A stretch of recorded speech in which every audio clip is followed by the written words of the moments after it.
शिव के करीब में लेकर जाता है।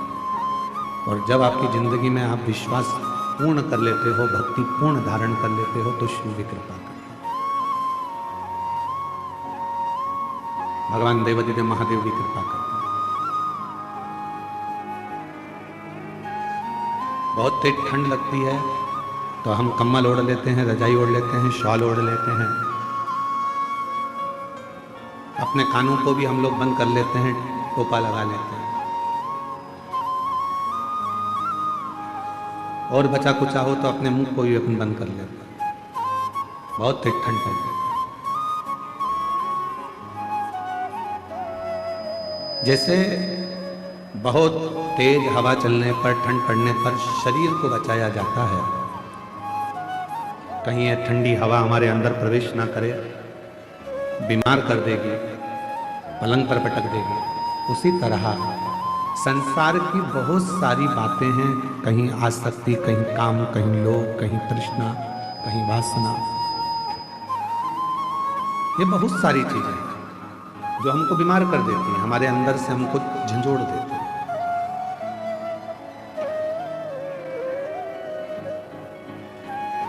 उस समय पर भगवान के भजन की, भगवान की भक्ति की, शंकर भगवान के श्री शिवाय नमस्तुभ्यं मंत्र की एक चादर, एक कम्बल ओढ़ लेना चाहिए, एक रजाई ओढ़ लेना चाहिए।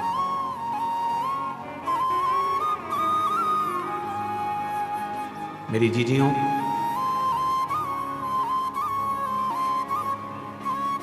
अपने आप पर पूरा भरोसा रखना, अपने आप पर पूरा विश्वास रखना, और अपने देवादिदेव महादेव पर पूरा विश्वास रखना, पूरा भरोसा रखना।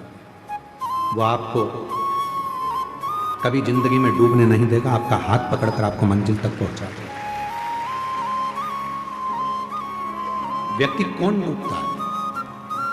कौन सा व्यक्ति जिंदगी में आकर सक्सेस नहीं होता, सफल नहीं होता, उसकी जिंदगी में वो कभी तरक्की नहीं कर पाता, वो व्यक्ति जिंदगी में तरक्की नहीं कर पाता, वो व्यक्ति जिंदगी में सक्सेस नहीं हो पाता, वो उन्नति पे सीढ़ी पर नहीं चढ़ पाता जिसने जिंदगी में आने के बाद कुछ संघर्ष किया है।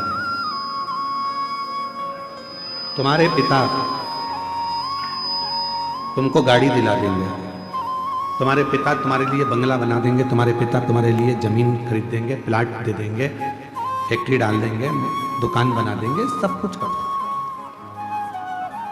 फिर भी पिताजी ने तुमको 2 बीघा जमीन दे दी, 2 एकड़ जमीन दे दी, 5 बीघा जमीन दे दी, 5 एकड़ जमीन दे दी, 10 बीघा जमीन दे दी, मकान दे दिया, फ्लैट दे दिया, बंगला दे दिया, मकान, जमीन, जायदाद, गाड़ी, बंगला सब दे दिया, तो भी तुम ये मत सोचना कि ये पिताजी की जो जायदाद है वो मेरी है।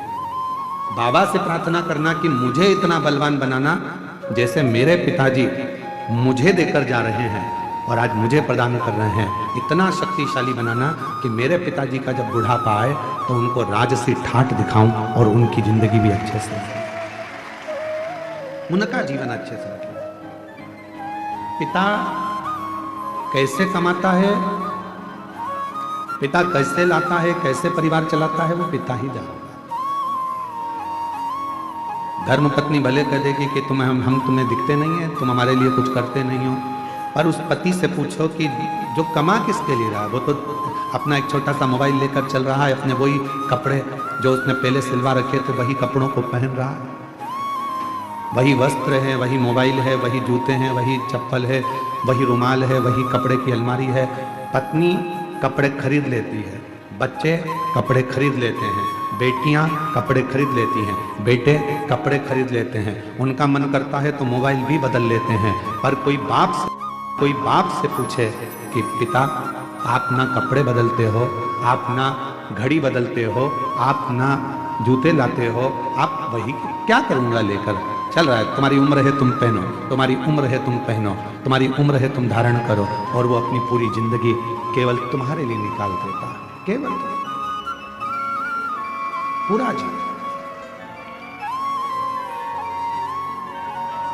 अब अपना क्या फर्ज है, उसने अपने लिए पूरी जिंदगी निकाल दी, तो उनका जब बुढ़ापा है, उनकी जब वृद्ध अवस्था है, तो अपना फर्ज है कि उनका साथ देना, उनको दुनिया की सारी खुशियां ला कर दे देना, 20, 25, 50, 30, 40 साल जितने साल जिएंगे उतने साल उनकी जिंदगी में इतनी खुशियां दे दो कि वो भी परमात्मा से कहें कि संतान देना तो ऐसी देना और इसको खूब बरकत देना, खूब भंडार।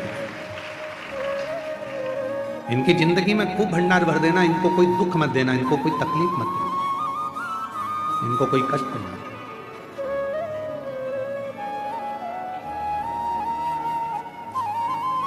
शिव स्वरूप पिता,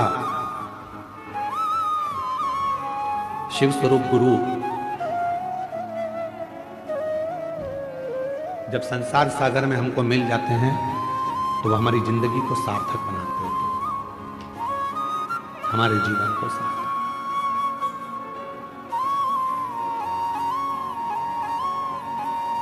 कभी कभी हमारे स्मरण में आता है कि शायद पिता दुनिया की सबसे बड़ी दौलत होती है, और वो अनुभव करोगे आप ही एक दिन जब आप स्वयं पिता बनोगे तो अपने पिता को याद करोगे कि मेरे पिता दुनिया की सबसे बड़ी दौलत थी, दुनिया की सबसे बड़ी पूंजी थी। मेरा पिता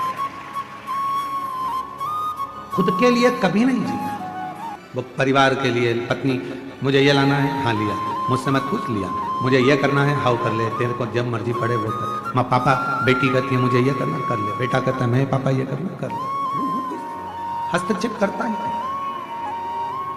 वो पिता है, वो जान अपनी जिंदगी को, अपने जीवन को सफलता की ओर वही लेकर जाता है जिसने जिंदगी में थोड़ा संघर्ष किया। पैसा कमाओगे, लोग जुड़ेंगे, सब आपके पास आएंगे, जो चाहिए वो आपके पास होगा। जो तुमको गाली देते थे वो भी पैसे के बल पर तुम्हारे पास आ जाएंगे। जब तुम्हारी सत्ता चलेगी, तुम्हारा वैभव चलेगा, सब तुमको प्रणाम भी करेंगे, नमन भी करेंगे, आदर भी करेंगे। तुम्हारे भीतर अहंकार मत करना कि मेरे पास इतना पैसा है, बिल्कुल। कुर्सी मिल जाए तो लोग तुमको आदर करेंगे, madam sir, sir madam, madam sir. इसके पहले की जिंदगी देखना, जब तुम्हारे पास कोई पद नहीं था, कुर्सी नहीं थी, प्रतिष्ठा नहीं थी, धन नहीं था, कोई नहीं पूछता था। कुर्सी मिलने के बाद तुम्हें पूछ रहे हैं, पद मिलने के बाद तुमको पूछ रहे हैं, पैसा मिलने के बाद तुम्हें पूछ रहे हैं, मतलब ये सम्मान तुम्हारा नहीं है, ये उस कुर्सी का सम्मान है, ये उस पद का सम्मान है, ये उस पैसे का सम्मान,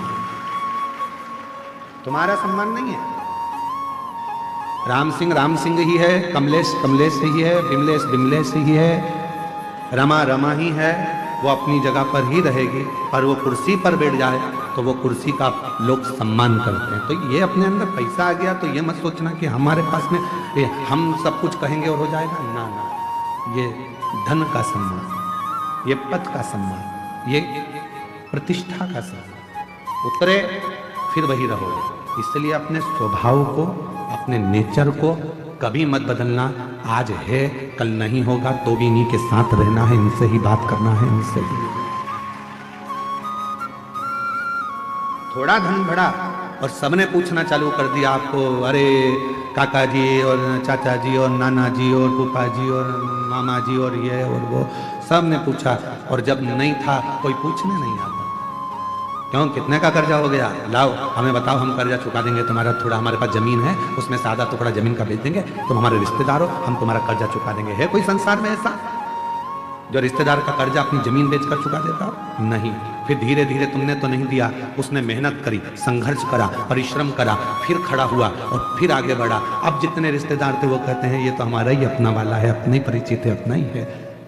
ये आपका सम्मान नहीं है, आपके धन का सम्मान। इसलिए अहंकार पैदा मत होने देना कि मेरा सम्मान इतना हो रहा है ना, तुम्हारा नहीं है, तुम्हारे धन का सम्मान है। गया फिर कोई नहीं पूछेगा। आप कोई ऊंचे पद पर बैठ जाओ, मालूम पड़े कोई बहुत बड़े मंत्री संतरी कलंतरी बन गए, कोई अधिकारी बन गए, कोई बहुत बड़ी कुर्सी तुमको मिल गई, कोई तुम कहीं के थानेदार बनकर बैठ गए, तुम कहीं के बहुत बड़े कलेक्टर और बहुत बड़े पदाधिकारी बनकर बैठ गए, तो ये मत सोचना कि तुम तो ना जाने बचे कुर्सी है तुम्हारे पास में तो पूछा जा रहा है। जिस दिन रिटायर हो जाओगे उस दिन तुम्हारे घर के लोग ही तुमको नहीं पूछ पाएंगे, ये निश्चित है। कुर्सी का पद है, कुर्सी का सम्मान। सम्मान पद का हो, तो फिर क्यों हम अभिमान में पड़े? क्यों? सियोर वाला महाराज सोचे कि ये जितने आ रहे हैं सब मेरे चक्कर में आ रहे हैं, तो सियोर वाला महाराज को ये सोचना नहीं चाहिए, ये तुम्हारे चक्कर में नहीं, ये देव अधिदेव महादेव के चक्कर में आ रहे हैं, जिसकी आराधना और साधना में।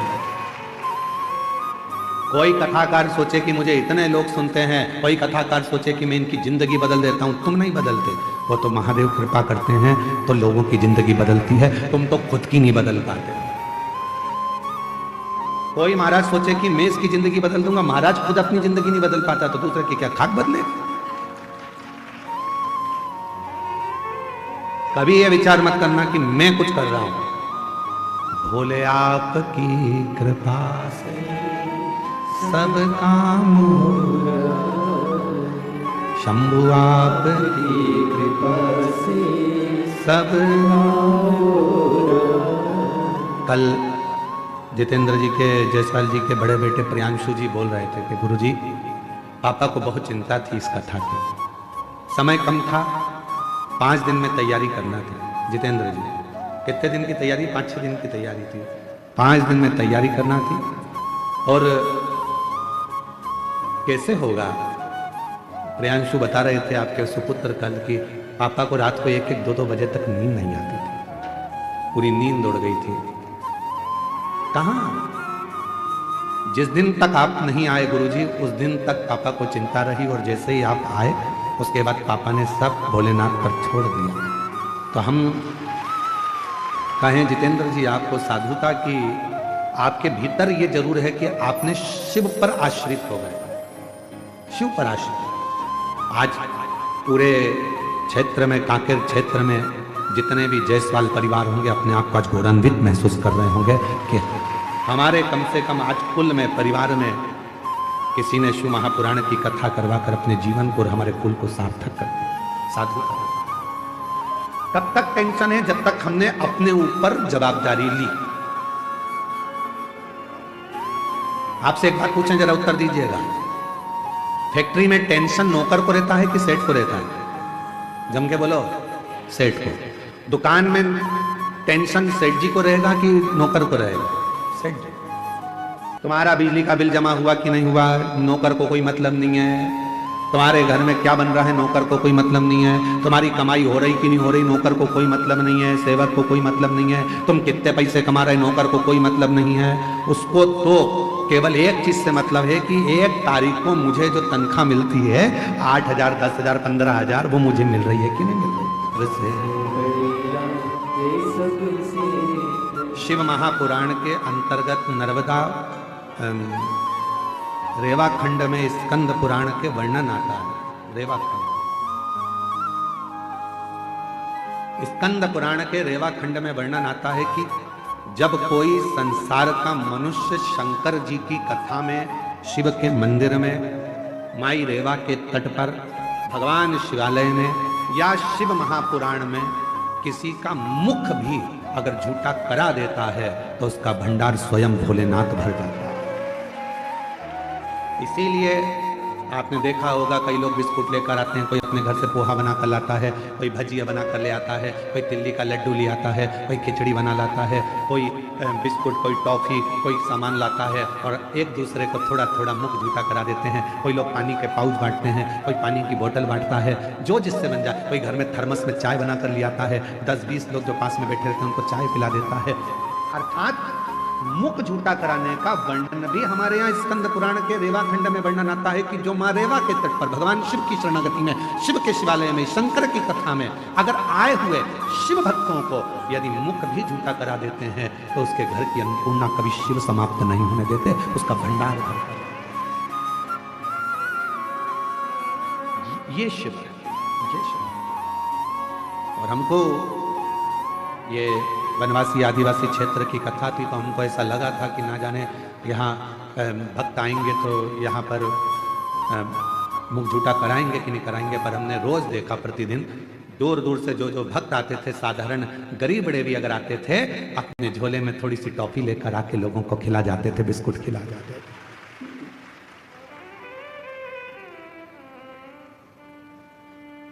यदि परमात्मा आपको सामर्थ्यवान बनाए, जितेंद्र जी, आपके लिए एक पत्र आया था, कल हम पढ़ नहीं पाए। उस पत्र में लिखा था कि हम सप्तूर कथा में गए, पर जो भोजन व्यवस्था यहाँ कच्चे गांव में मिली, ऐसी भोजन व्यवस्था कहीं नहीं मिलता। एक बार जजमान परिवार के लिए जोरदार ताली बजाइए। साधुता है आपको, बहुत साधुता है इसको। इतनी अच्छी व्यवस्थाएं जो दी गई, साधुता आपके हृदय को, आपके भाव को, कि शिव के प्रति आपका इतना समर्पण। जब से तेरा गुलाम हो गया, तब से मेरा भी नाम हो गया। जब से तेरा गुलाम हो गया, तब से मेरा भी नाम हो गया। वरना औकात क्या थी मेरी, वरना औकात क्या थी मेरी। सबसे बढ़िया सबसे भोले बाबा तेरी नौकरी, सबसे बढ़िया है सबसे खरी। स्वयं को आप सेठ मत समझो, आप तो भोलेनाथ जी को सेठ बना दो, हम उसके सेवक, हम उसके नौकर। टेंशन किसको किसको होगा? भोलेनाथ। चिंता किसको? भोलेनाथ। हम तो कौन है? उनके सेवक। बेटे को ज्यादा चिंता रहती है कि बाप को ज्यादा चिंता रहती है? बाप को ज्यादा चिंता रहती है। क्या होगा इनका? बहुत सीधे हैं, सरल हैं, बीमारी का ठिकाना नहीं आज के जमाने में, कब किसको जाना पड़ जाए। मृत्यु का भरोसा नहीं है। पहले तो गारंटी भी थी कि 100 साल जी जाओगे, आज के जमाने में तो ये भी पक्का नहीं है कि कितने में निपट जाओगे। कब तुम्हारी फाइल निपट के जमा हो जाएगी, किसको मालूम है? किसी को नहीं मालूम। पहले चिंता थी, पहले टेंशन नहीं होता था, अरे अभी तो बहुत जिएगा, 80 साल चलेगा, 90 साल चलेगा, 100 साल चलेगा। अब तो मालूम ही नहीं पड़ता, पड़ोस में सूचना मिल जाती, अटैक आ गया, अभी तो देखा था, 8 दिन पहले तो मिली थी, उससे बढ़िया था, क्या हो गया, उनके घर की बहुत अच्छी थी, उसको क्या हो गया, मालूम पड़ा, चलेगा। मालूम ही नहीं पड़ता कब, कौन, कहां, कैसे चले जा रहा, किसको मालूम, किसको पता।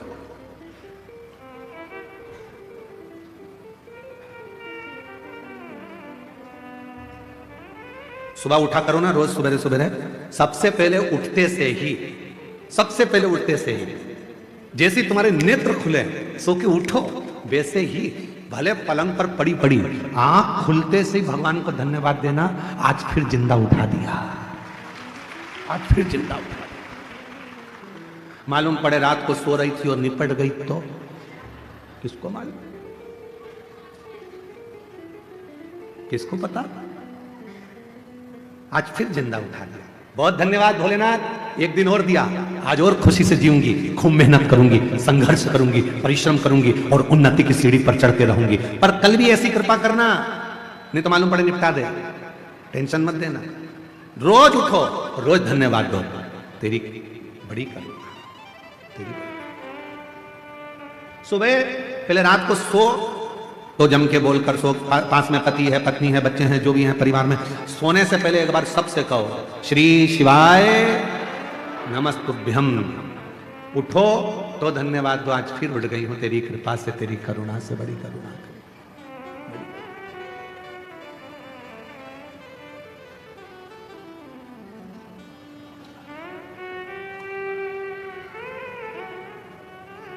सब पड़ा रह जाएगा, अलमारी में कपड़े भी धरे की धरे रह जाएंगे।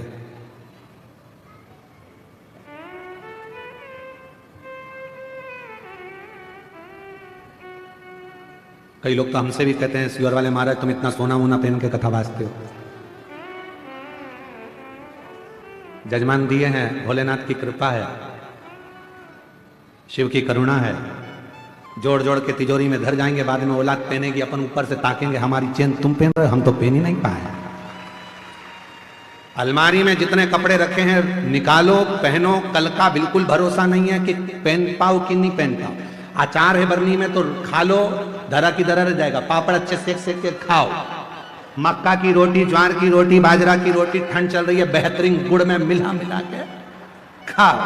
कल का कोई ठिकाना नहीं जिंदगी में, कब किसको जाना पड़ जाए और मालूम पड़े अचार की बरनी धरी की धरी रह जाए, फिर 13 दिन मेहमान खाए।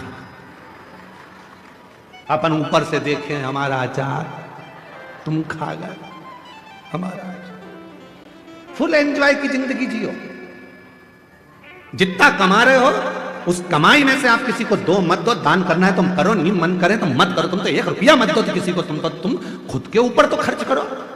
खुद के ऊपर खर्च नहीं करते, अपने ऊपर थोड़ा बहुत तो खर्चा करो, परिवार चलाओ, कुटुंब चलाओ, मना नहीं है। पर अब खाऊंगा, मन कर रहा है मूंगफली खरीद लूं 10 रुपए की, खा लूं 10 रुपए की, मैं मक्का खरीद के खा जाऊं, मन कर रहा है। पर घर पे बच्चे भी बैठे होंगे, पत्नी इंतजार कर रही होगी, उसके लिए थोड़ी सी ले जाऊं। ले जाने के चक्कर में जेब में थे 10 रुपया और मालूम पड़े उसकी या तो वो खा ले या तू खा ले। पर मन कर रहा है बच्चों के लिए ले जाऊं, पत्नी के लिए ले जाऊं, बुजुर्ग के लिए ले जाऊं, घर में सबके लिए ले जाऊं। मैं कैसे तो लेकर जा रहे थे और ले जा रहे थे हाथ में धर के मूंगफली, आ गया पीछे से मंकी, बंदर, और मूंगफली की पुड़िया छुड़ा के ले गया। ना लीलाबाई के काम आई ना कमलेश के काम आई। मूंगफली बिमलेश का भाई खा गया, ले हो गया डरा।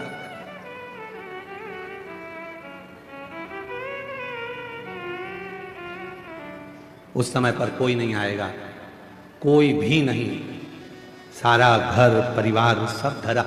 एक बात और सुनो, बहुत अच्छी सुंदर बात है। देखो, जिस स्कूल में तुम पढ़ाई कर रहे हो उस स्कूल की बस बच्चों को लेने आती है। सही है कि गलत है? अरे बोलो तो जम के। तुम्हारे यहाँ है ऐसा है कि नहीं है? कांकेर जिला में जो स्कूल में पढ़ाई करते हो उस स्कूल की बस लेने आती है, टीचर को भी लेकर जाती है और स्टूडेंट को भी लेकर जाती है, बच्चों को। जिस कॉलेज में पढ़ाई कर रहे हो उस कॉलेज की बस लेने आती है। जिस फैक्ट्री में नौकरी कर रहे हो उस फैक्ट्री की बस लेने आती है। तुम बहुत बड़े ओहदे पर जज बन गए, अच्छी कुर्सी पर बैठ गए, तो सरकार की गाड़ी तुमको लेने आती है। तुम बड़े अधिकारी बन गए तो सरकार की गाड़ी तुम्हें लेने आएगी, छोड़ने जाएगी। बोलो सही है कि गलत है? बोलो तो सही है ना? ज्यादा तेज ठंड तो नहीं लग रही है? हाँ तो फिर बोलते जा, सही है? हाँ, स्कूल की बस स्कूल के बच्चों को लेने आ रही है, कॉलेज की बस कॉलेज के बच्चों को लेने के लिए आ रही है, प्राइवेट कंपनी की बस प्राइवेट कंपनी के लोगों को लेने आ रही है, और सरकार की बस सरकारी कर्मचारी को लेने के लिए आ रही है।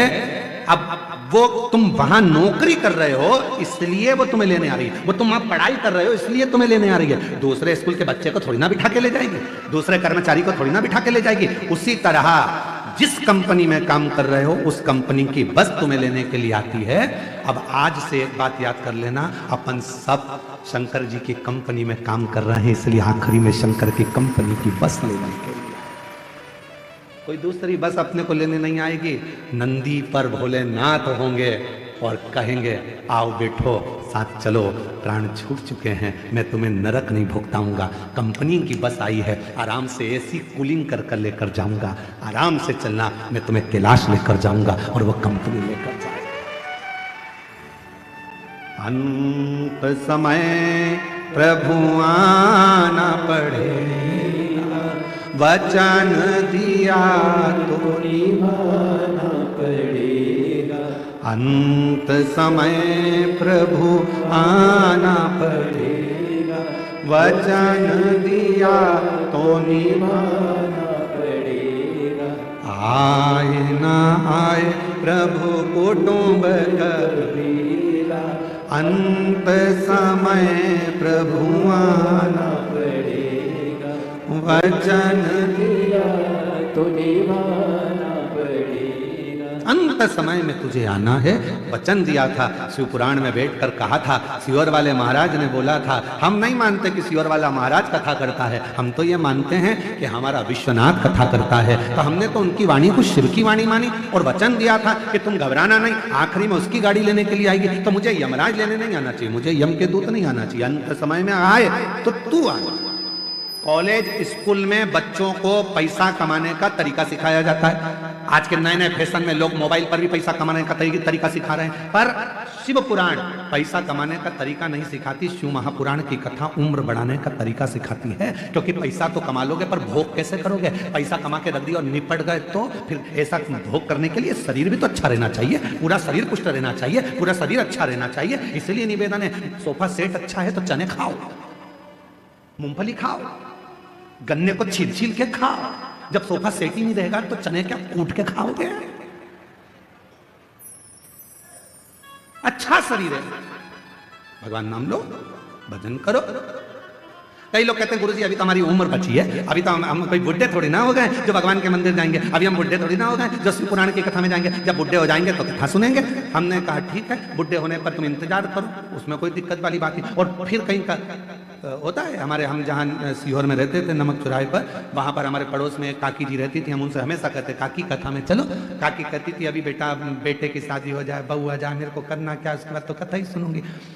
एक साल बाद वो भैया की शादी हो गई, उनकी बहू आ गई। हमने काकी से कहा काकी कथा में चलो। काकी बोली बस बेटा बहू का थोड़ा जाते का समय है, छोरा छोरी हो जाए उसके बाद तो कथा ही कथा।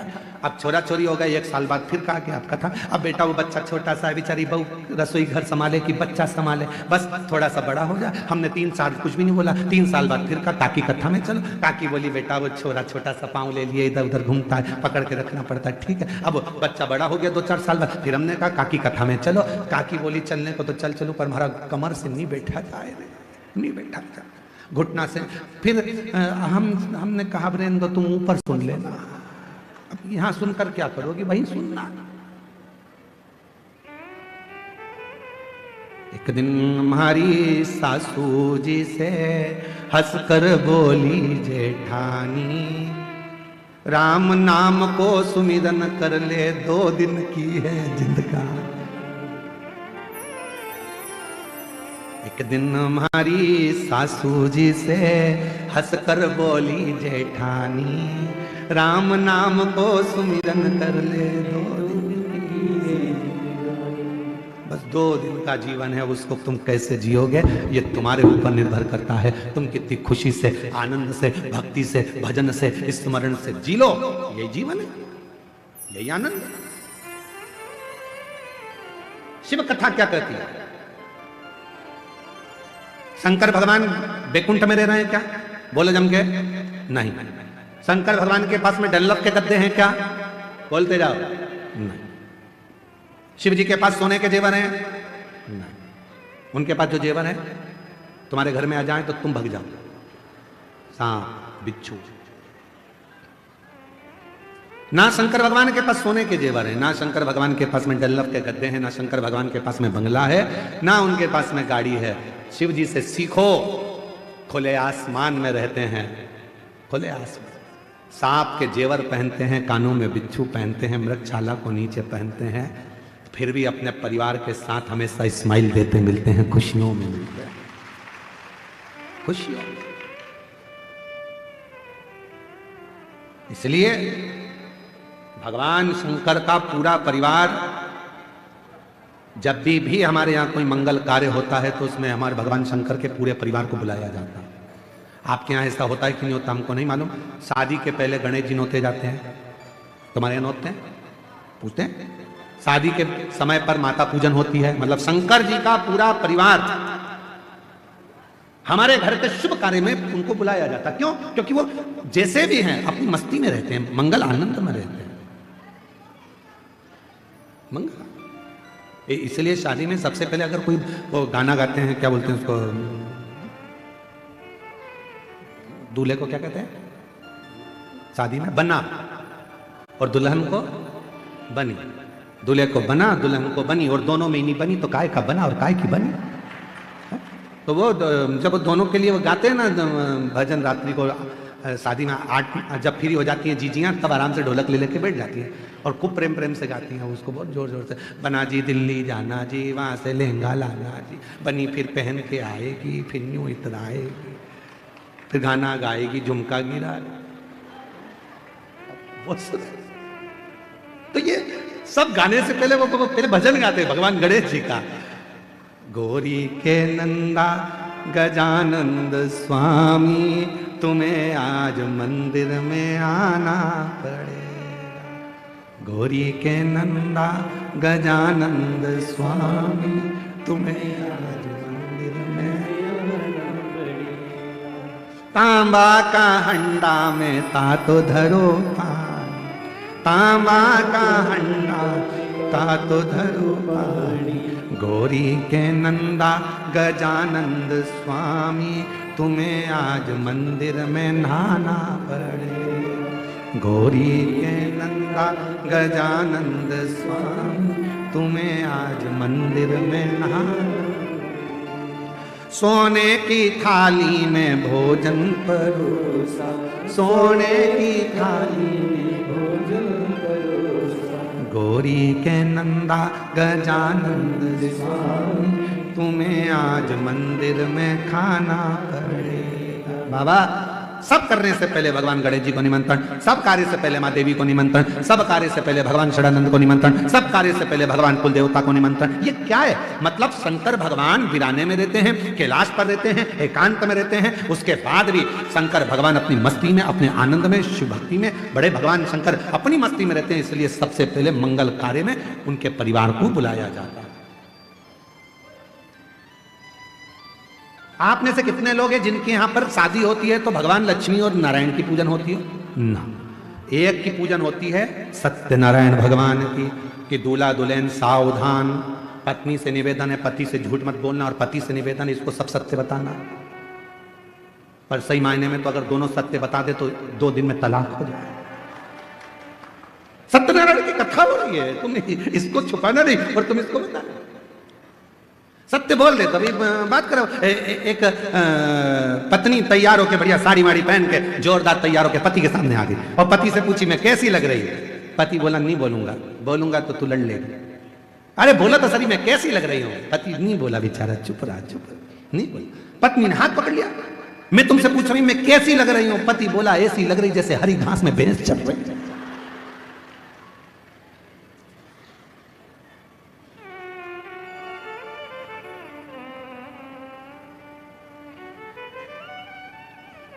पत्नी कुछ नहीं बोली। शाम को पति जब ऑफिस से आया, करेले की सब्जी बना ली, खा। करेले की सब्जी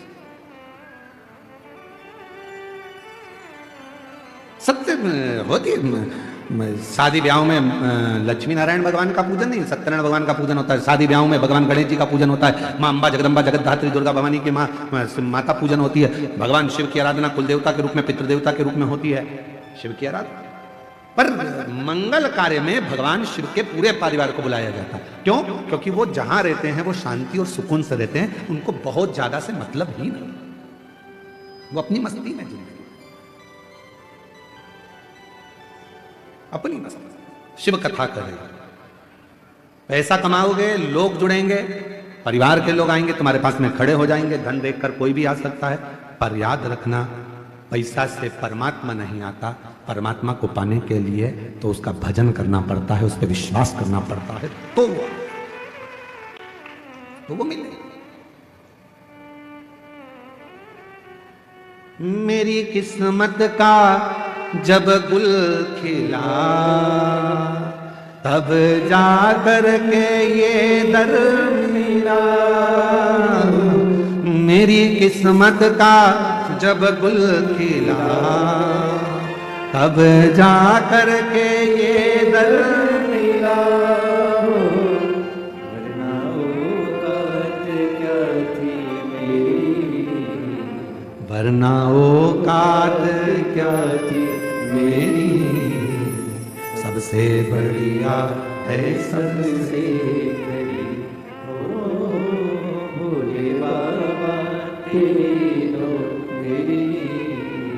सबसे बढ़िया है सबसे बड़ी, तेरे दरवाजे की चाकरी।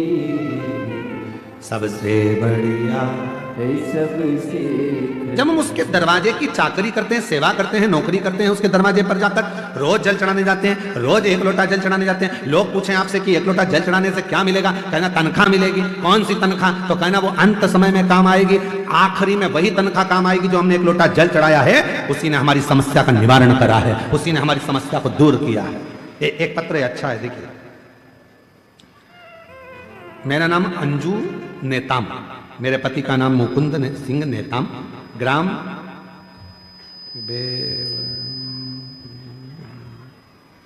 आओ रे जल्दी आओ, गांव का नाम बताओ। मेरा नाम अंजू नेताम, पति का नाम मुकुंद सिंह नेताम और ग्राम तुम पढ़ो बेमतरा है, तो हमने सुना था बेवरती, जिला कांकेर की निवासी हूं। गुरुजी, मेरे पति को विगत 15 वर्षों से शराब पीने की आदत थी और नशे में धुत इधर उधर घूमते रहते और कहां कहीं भी गिर पड़े। जान पहचान वाले व्यक्ति मेरे पति को घर छोड़ जाते। मेरे पति का काम पे जाते थे ना, उनकी कोई दिमागी स्थिति ठीक रहती थी, साथ ही परिवार की आर्थिक स्थिति भी ठीक नहीं रहती थी। कहीं बैठी हो जीजी तो हाथ हिला सकती हैं। मेरा नाम अंजू नेताम, पति का नाम मुकुंद सिंह नेताम। मैं बहुत परेशान थी। पड़ोस की दीदी ने मुझे शिवपुराण के बारे में बताया, तब से मैंने शिवपुराण कथा सुना और देखना शुरू किया। हमने पहली कथा रायपुर गुड़ियारी में मेरे पति और बेटी के साथ कथा पंडाल में बैठकर कथा श्रवण की और दिल से प्रार्थना करी, बाबा से विनती की मेरे पति शराब पीना छोड़ दें। और बाबा की ऐसी कृपा हुई गुरुजी कि मेरे पति एक ही कथा के पंडाल में गए थे गुड़ियारी में और वहीं मिट्टी को उन्होंने गले पर लगाया और शराब को पीना छोड़ दिया। उस दिन से आज तक मेरे पति ने शराब को हाथ नहीं। शिव कृपा इसी को कहते हैं।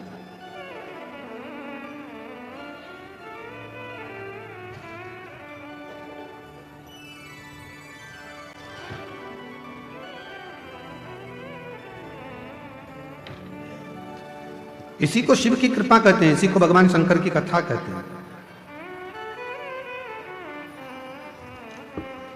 इसी को भगवान शंकर की दया कहते हैं। महाराज क्या करा उसने? भगवान शिव पर विश्वास किया। क्या करा उसने? भगवान शंकर पर भरोसा किया। और जब वो भगवान शिव पर भरोसा करने लगी तो भोले बाबा ने उसके सारे दुखों को, सारी तकलीफों को हर लिया। मेरी जीजियों, मेरे जीजाओं, मेरी बेटियों बेटाओं, मेरी बुजुर्ग माता पिता, याद रखना शिव महापुराण की कथा केवल कथा नहीं है, केवल कथा। ये कथा तो आज यहाँ पर विराम हो जाएगी, आप अपने घर चले जाएंगे, पर यहाँ से बाबा से कह कर जाना, भूमि को नमन कर कर, जब आरती के बाद आप लोग यहाँ से जाओ तो यहाँ की मिट्टी को नमन कर कर कहना, बाबा ऐसी कृपा करना कि 7 तारीख से 13 तारीख तक जो दंतेवाड़ा में कथा हो रही है, गिदम में 2 बजे से 5 बजे तक दिसंबर के महीने में, बाबा ऐसी कृपा कर दो कि उस कथा में मेरा पत्र इस व्यासपीठ पर पहुंचे और मेरा दुख इतने ही दिनों में समाप्त हो। कृपा करो, विनय करो, बाबा से विनती करो। जब आप बाबा से कहोगे तो बाबा श्रवण करेगा।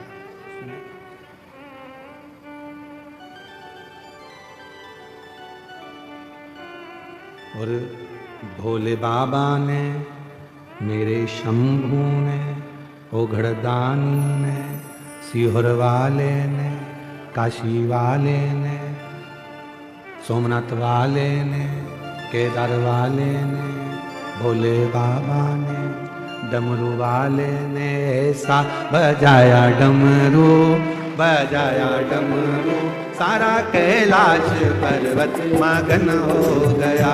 मेरे बाबा ने ऐसा बजाया डमरू, बजाया डमरू, सारा कैलाश पर्वत मगन हो गया। काशी वाले ने, सीहोर वाले ने, डमरू वाले ने, केदार वाले ने, भोले बाबा ने ऐसा बजाया डमरू, बजाया डमरू, सारा कैलाश पर्वत मगन हो गया। बाबा ने ऐसा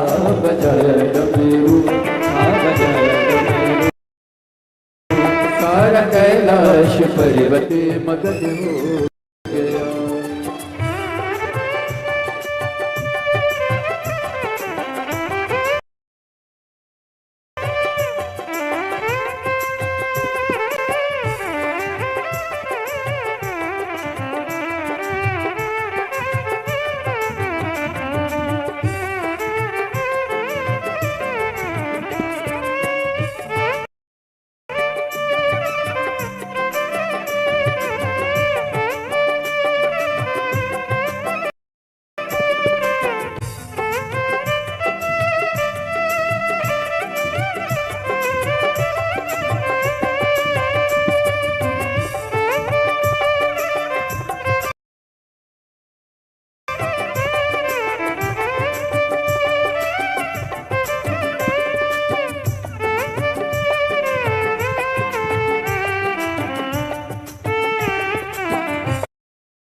डमरू की धुन सुन के गणपति जी आए, डमरू की धुन सुन के गणपति जी आए, डमरू की धुन सुन के गणपति जी आए, डमरू की धुन सुन के गणपति जी आए, गणपति जी आए सके नारद बुलाए, गणपति जी आए सके नारद बुलाए। अम्बे कमन भी मगन हो गया, अम्बे कमन भी मगन हो गया, सारा कैलाश पर्वती मगन हो गया, सारा कैलाश पर्वती मगन हो गया।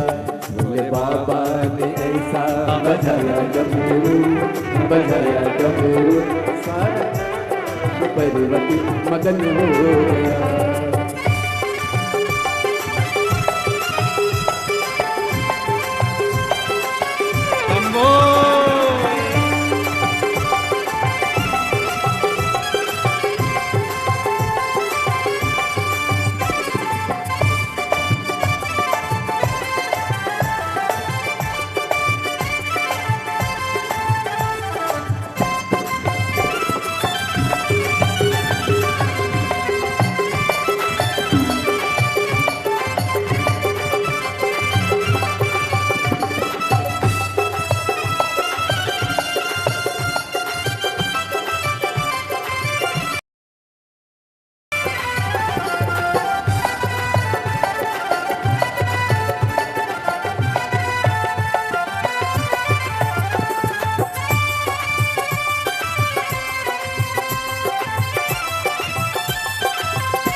अपने स्थान पर बैठकर आज कथा का विराम दिवस है।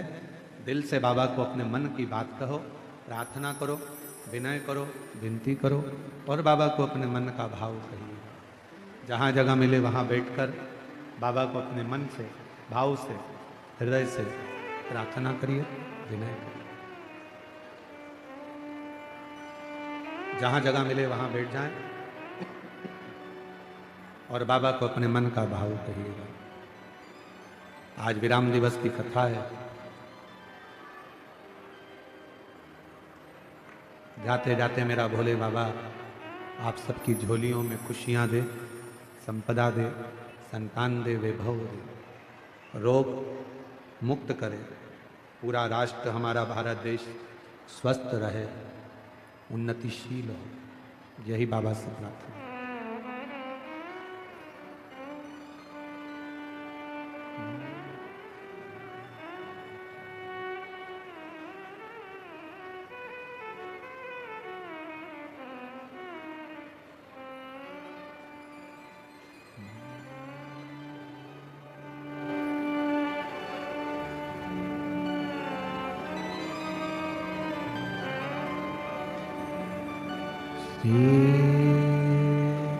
शिवाय नमस्तुभ्यं, श्री शिवाय नमस्तुभ्यं, श्री शिवाय नमस्तुभ्यं, श्री शिवाय नमस्तुभ्यं, श्री शिवाय नमस्तुभ्यं। भोला सब दुख काटो हमारा, ओ भोला सब दुख काटो हमारा। शिव शंकर जपो तेरी माला, भोले बाबा जपो तेरी माला। भोला सब दुख काटो हमारा, ओ भोला सब दुख काटो हमारा। वेश है मंगल मंगलकारी, वेश है मंगल मंगलकारी। शमशान वासी हमारा, शमशान वासी हमारा। ओ भोला सब दुख काटो हमारा, ओ भोला सब दुख काटो हमारा।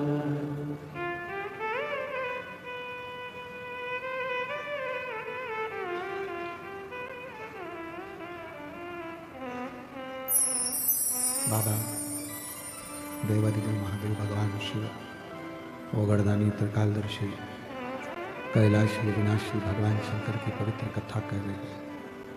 शिव महापुराण की कथा वर्णन कर रही है, शिव कथा कह रही है। भगवान शिव, भगवान ओगड़दानी, भगवान शंकर। अजब अजय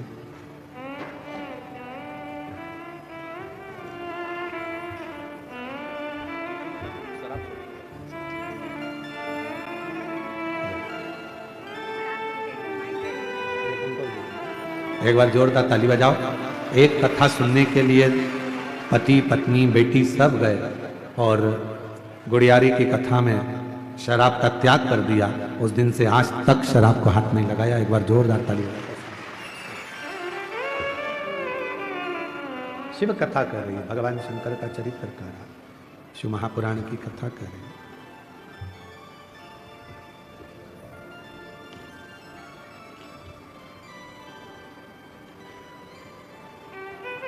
एक हिरण्यकशिपु जिसके घर में भगवान श्री प्रहलाद जी का जन्म हुआ,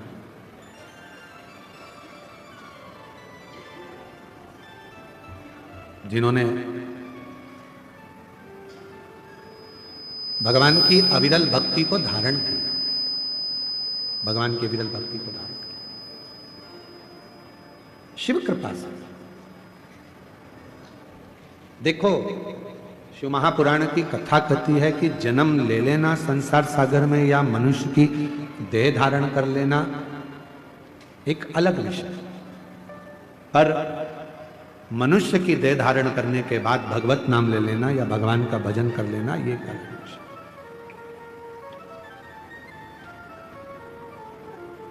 जन्म तो संसार में कितने जन्म लेते हैं और जन्म लेने के बाद कौन अच्छा कर्म करता है नहीं कर पाता है, ये उसके ऊपर निर्भर करता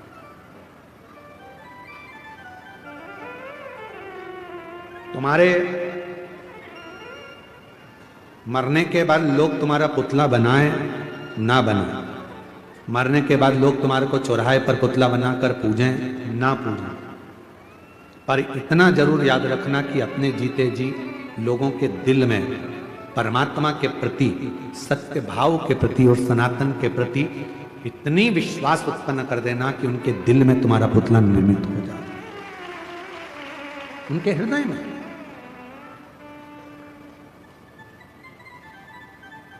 प्रहलाद को दर्शन, क्योंकि प्रहलाद जी के पिताजी ने पूछ लिया था हिरण्यकशिपु ने, कहाँ है तेरा भगवान, क्योंकि हिरण्यकशिपु ने वर मांगा था, ना नीचे मरू ना ऊपर मरू, ना अंदर ना बाहर, ना अस्त्र से ना शस्त्र से, ना दिन में ना रात में, ना नर से ना पशु से, मेरी मृत्यु ना दिन में रात में हो ही ना। तो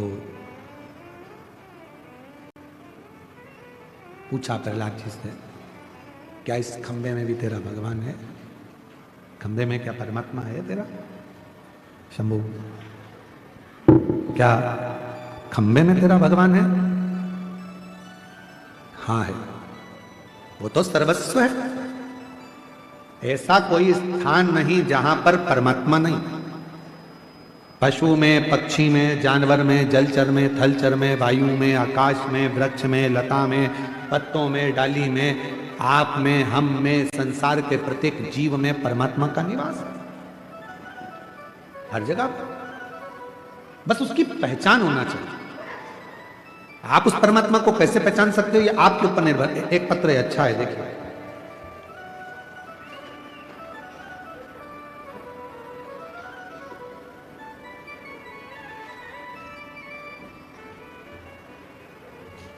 सुहावन साहू, पति श्री दयानंद साहू, मैं ग्राम बिटाल पोस्ट आमरटोला, जिला मोहला, मानपुर, अंबागढ़ चौकी की रहने वाली हूँ। कहीं बैठी हो तो हाथ हिला सकती हैं, और अगर बैठी हो तो बेलपत्र लेने के लिए आ सकती हैं। हाथ हिला तो एक बार, हाँ ठीक है, आ जाइए, आ जाइए। मैं महादेव की महिमा का वर्णन करना चाहती हूँ। मेरी झोली भर दी बाबा ने। मेरी बेटी लिमेश्वरी साहू और मेरा भाई पुरुषोत्तम दास साहू बहुत साल से नौकरी की तैयारी कर रहे थे। दोनों हार मान गए थे। मैं हमेशा कहती थी दोनों से कि भोलेनाथ पर विश्वास रखो, सब ठीक कर देगा। फिर मेरी बेटी ने 2 बार पशुपतिनाथ का व्रत किया, भाई ने व्रत किया, और भोलेनाथ ने हमारी पुकार सुन ली। आज मेरी बेटी और भाई दोनों गवर्नमेंट टीचर बन गए। 2016 से तैयारी कर रहे थे, पर बाबा की कृपा से 28 मार्च 2025 को उन दोनों की नौकरी सरकारी लग गई। मैं बाबा को यहाँ प्रणाम करने के लिए आया। एक पत्र और, मैं संगीता मंडावी, पति श्री केशव कुमार मंडावी, नगर पंचायत नरहरपुर, जिला कांकेर, छत्तीसगढ़ से हूँ। कहीं बैठे हो तो हाथ हिला सकते हैं। अगर कहीं बैठे हो तो हाथ हिला सकती हैं, और अगर बच्चा साथ में आया हो तो उसको भी लेकर आ सकते हैं। गुरुजी, गर्भवती महिला को क्या भोलेनाथ जी के मंदिर नहीं जाना चाहिए? प्रश्न है। हमारा निवेदन है, हमने पहले भी कथा में कहा, गर्भ अगर धारण हो जाए तो शिव के मंदिर जरूर जाओ और रोज 1 लोटा जल जरूर चढ़ाओ। शिव के मंदिर जाना चाहिए, भगवान शंकर को 1 लोटा जल चढ़ाना चाहिए, प्रार्थना करना चाहिए, विनय करना चाहिए, निवेदन करना चाहिए, बाबा को अपने मन की बात कहना चाहिए। जरूर जाओ। ये स्पीकर नहीं चल रहा है क्या? स्पीकर। गुरुजी, मेरी शादी को 11 साल हो गए थे, पर गर्भ नहीं ठहरा था। 11 साल से मैं मां नहीं बन पाई, मेरे घर में बच्चा नहीं आया। हम लोग बड़े दुखी थे। तब मेरे परिवार वाले भिलाई से, दुमका से आना हुआ, और मेरी एक दीदी ने मुझसे बताया कि वो सियोर वाला बाबा कथा कहता है। अगर वो कथा तुम सुनो और यदि श्रवण कर लिया और वो सफेद आंकड़े की जड़ का प्रयोग बेलपत्र का 1 लोटा जल का बोलता है, अगर कर लिया तो गर्भ जरूर ठहरेगा। गुरुदेव, हमारे यहां पर घर पर टीवी नहीं है तो हमने मोबाइल से कथा सुनी। सफेद आंकड़े की जड़ का और पशुपतिनाथ का, सफेद आंकड़े की जड़ का और पशुपतिनाथ का व्रत किया, और पशुपतिनाथ का व्रत किया, और बाबा की ऐसी कृपा हुई गुरुदेव कि 11 साल के बाद बाबा ने मेरे घर में 11/7/2025 को मेरे घर में बच्चे ने जन्म लिया। 11 साल के बाद मुझे मां बनने का सौभाग्य प्राप्त हुआ। ये शिव की उदारता। एक पत्र और अच्छा है।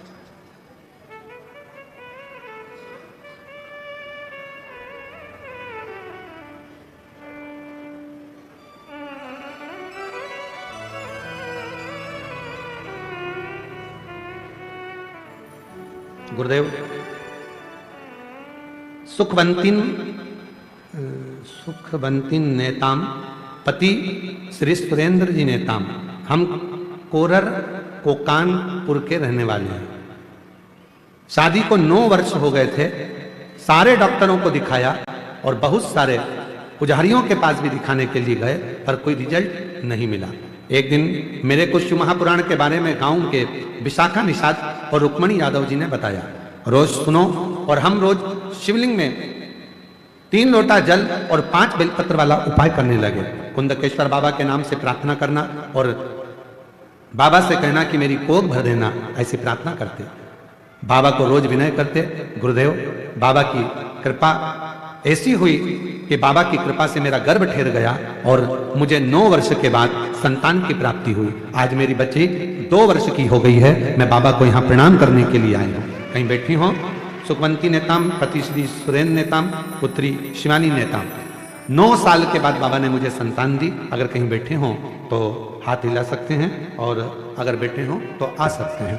और तेरी कृपा का क्या है भरोसा, कब किस पर हो जाए, जरा सी हम पर कर दो, जरा सी हम पर कर दो। जिस पर भी हो गई तेरी कृपा करुणा, वो भवतार हुआ, भवतार हुआ।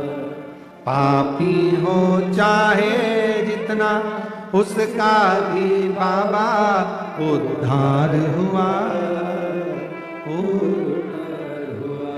गिद्ध अजामिल गणिका जैसे तेरे मन को भाए, जरा सी हम पर कर दो, जरा सी हम पर कर दो। तेरी कृपा का क्या है भरोसा, कब किस पर हो जाए, जरा सी हम पर कर दो, ओ जरा सी हम पर कर दो। बाबा से अपने मन का भाव कहते चलें, शिव जी से अपने मन की बात कहते चलें। जब हम भगवान देवादिदेव महादेव से, भगवान शंकर से, ओघड़दानी से, त्रिकालदर्शी से, कैलाशी अविनाशी से अपने मन का जब भाव कहते हैं तो शिव उसको स्वीकार करते हैं, भगवान शंकर उसको स्वीकार करते हैं। शिव कथा कह रही है, भगवान शंकर का संवाद कर रहा, शिव महापुराण की कथा वर्णन कर रही है। हिरण्यकशिपु ने वर मांग लिया, ना नीचे मरूं ना ऊपर, ना अंदर ना बाहर, ना अस्त्र से ना शस्त्र से, ना दिन में ना रात में, ना पशु से ना पक्षी से, मेरे प्राण ना छूटे।